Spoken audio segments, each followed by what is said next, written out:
Most people will end 2026 exactly where they ended 2025.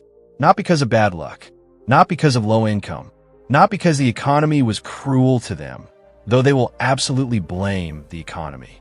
They will end the year in the same place because they made the same decisions, in the same order, at the same speed. The purchase they didn't think about, the transfer they kept meaning to set up, the number they were afraid to look at.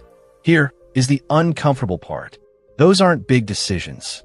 They're tiny ones, invisible ones, decisions that take maybe 4 seconds and feel completely harmless in the moment. This video is about 6 of them. 6 habits so small they barely qualify as decisions. And yet, the data on what separates people who build real wealth from people who don't, it keeps coming back to these same 6 things. Not the stock picks, not the side hustles, not the budgeting apps. These 6. Let's be honest about what this video is not. It is not a motivational speech.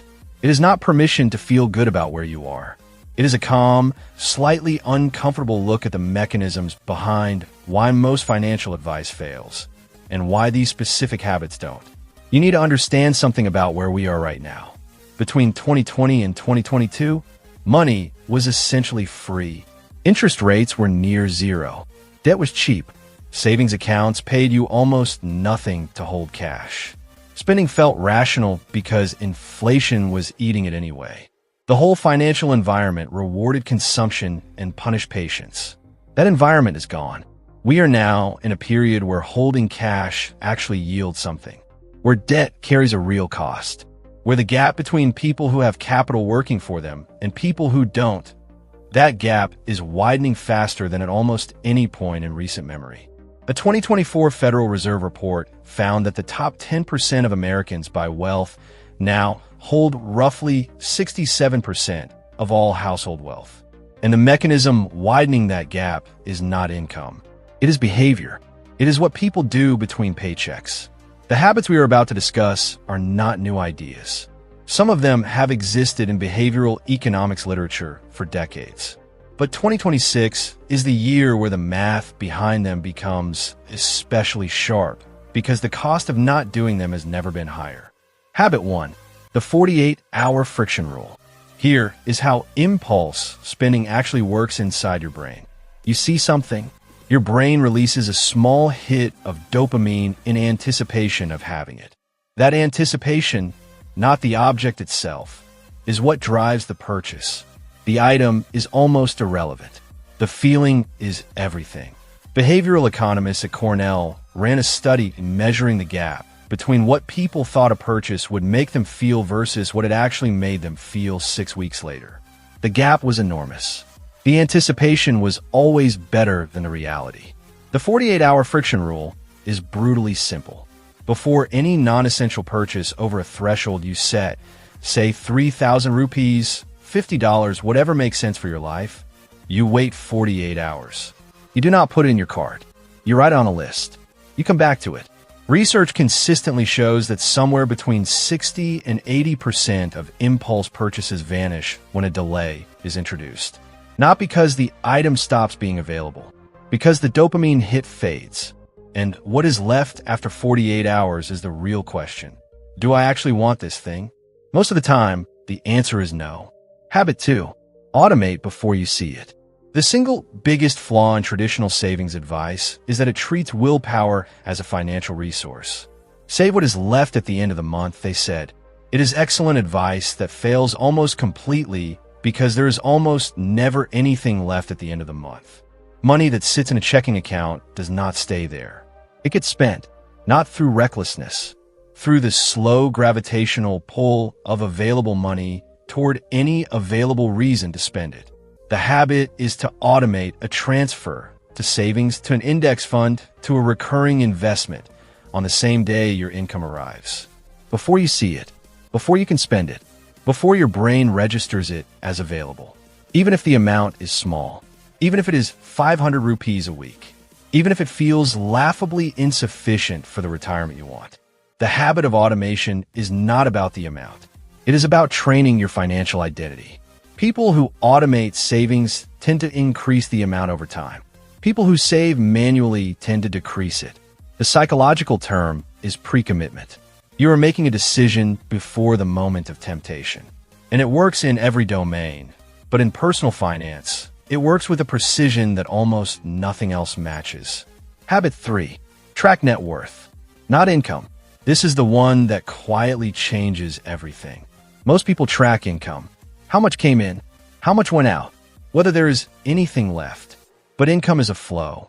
It tells you the speed of the river. It does not tell you how much water is in the lake. Net worth is the lake. It is assets minus liabilities. What you own minus what you owe. And it is the only number that actually tells you whether you are building something or running in place.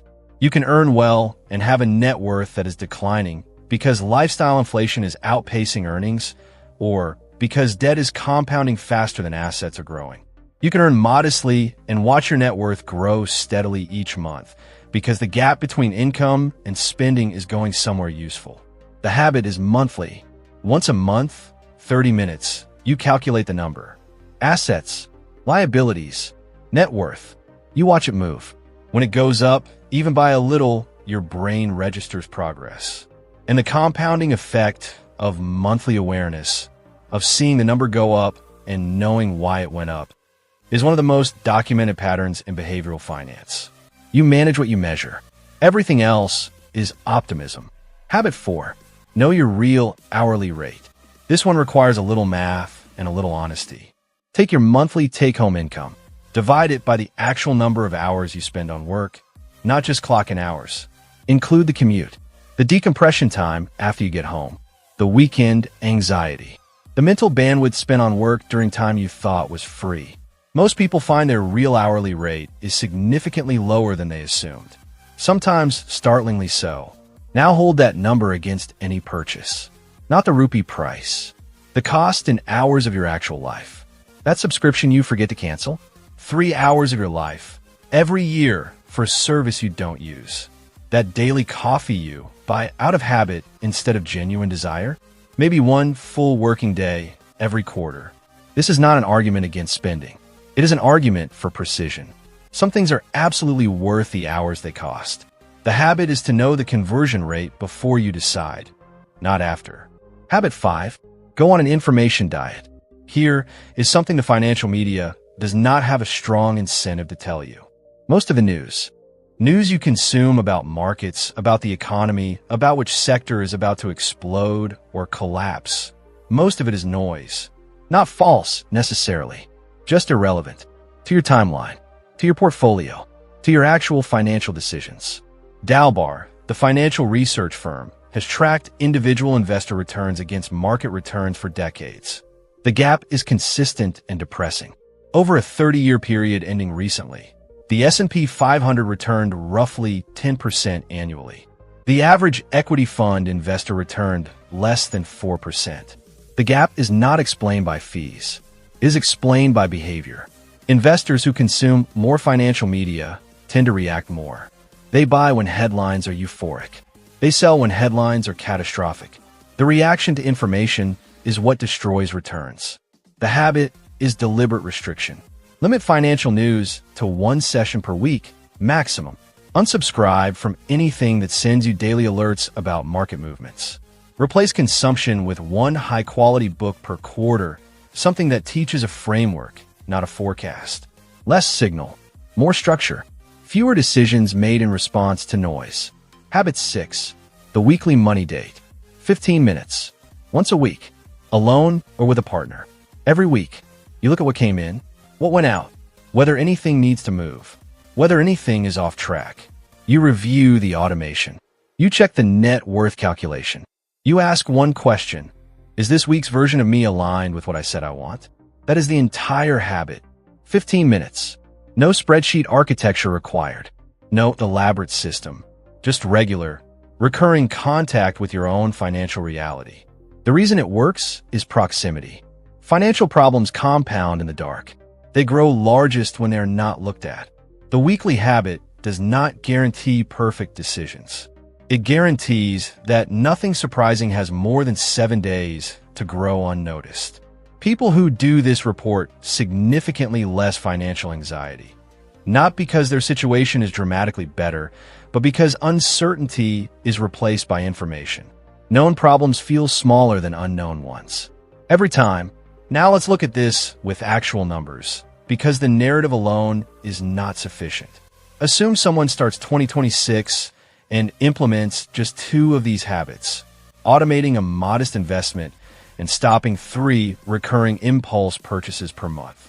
In India, if that person redirects the equivalent of 5,000 rupees per month, roughly $60, into a diversified equity index fund averaging 12% annually, which is a reasonable long-run expectation for Indian equity markets, after 25 years that amount is worth approximately 94 lakh rupees. From 5,000 rupees a month, the kind of amount that disappears without memory into subscriptions, delivery fees, and purchases that feel justified in the moment. The math is not magical. It is just uninterrupted compounding. And the thing that interrupts compounding most consistently is not market crashes. It is the person making reactive decisions based on panic, euphoria, or impulse. These 6 habits are, in a very real sense, compounding protectors. They reduce the decisions that break the curve. It is worth acknowledging what this video is not recommending. It is not recommending a specific stock. It is not telling you that real estate is the move, or that crypto is back, or that one sector is about to explode. Those videos exist in abundance. They will continue to exist because the people making them benefit from your engagement, not your financial outcomes. The irony of the financial content industry is that the most watched, most shared advice is almost always about specific opportunities, because opportunity is exciting and habit is boring. A thumbnail that says this stock is going to 10x will always outperform a thumbnail that says check your net worth every month. But the outcomes tell a different story. The people quietly executing boring habits are the ones whose net worth charts actually move. The people chasing opportunities are often the ones providing the exit liquidity for the people who got in earlier. That is not pessimism. It is mechanism. There is a broader context worth naming. We are moving into a period where AI is beginning to automate significant portions of white-collar work, where pension systems in most countries are structurally fragile, where the social contract around retirement, the assumption that governments or employers will ensure a dignified old age, is being quietly renegotiated. The individual who has spent years building financial resilience through small, consistent habits will navigate this period very differently from the one who hasn't.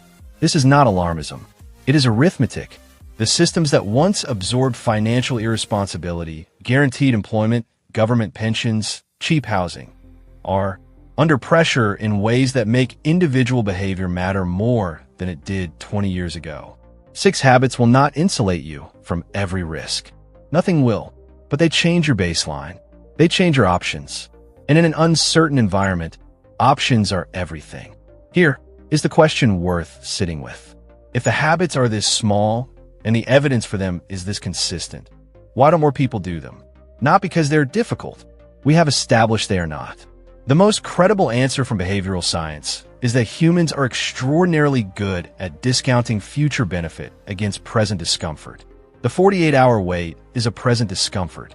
The future version of you who didn't buy that thing, who invested instead, feels abstract, remote, almost fictional. We have trouble believing we will ever actually be that future person, so we don't optimize for them. The entire architecture of modern consumerism is built on that cognitive gap. The gap between now and later. Between the version of you that wants the thing and the version of you that has to live with the financial consequences of getting it.